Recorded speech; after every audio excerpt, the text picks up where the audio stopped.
ప్రవేశపెట్టండి.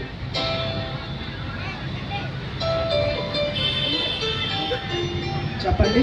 Judge గారు, ఇతను ఎన్నో నేరాలు, హత్యలు, దొంగతనాలు ఇలాంటివి ఎన్నో దారుణమైనవి చేసి ఉన్నారు. అందుకు సంబంధించిన సాక్ష్యాలు మీ ముందు ఉంచబడి ఉన్నాయి. దయచేసి తీర్పు తీర్చాలని, ఇతనికి ఉరి శిక్ష వేయాలనేదే నా అభిప్రాయం. తండ్రి, ఈ పాపం ఈ ప్రజలు చూసారా ఎలా పాపంలో మునిగి తేలుతున్నారో? ఈ ప్రజలకి నరకంలో పడేసేయండి తండ్రి, నరకంలో వేసేసేయండి. సాత్విక్, ముద్దైన సాత్విక్, మీ మీద ఆరోపించబడిన నేరాలు రుజువైపడి ఉన్నవి. మీరేమంటారు? ముద్దైన సాత్విక్కి ఉరి శిక్ష వేయాలని కోర్టు ఆదేశిస్తుంది. వారు శిక్షకి అర్హులే.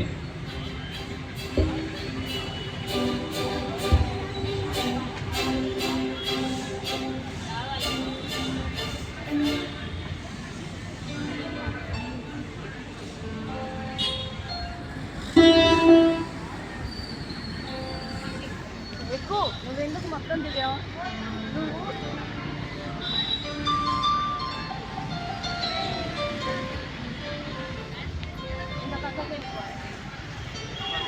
జడ్జి గారు, మీరు మీ అర్హత వదిలేసి మీరు నిందితుడి పక్కన నుంచోవడం ఏమిటి?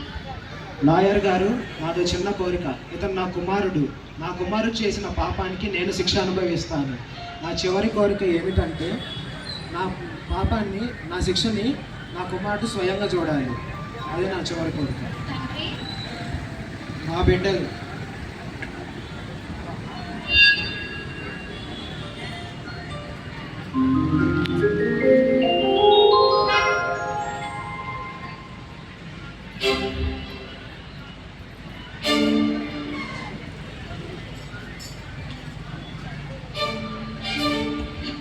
ఇతను చనిపోయాడు, తీసుకెళ్ళండి.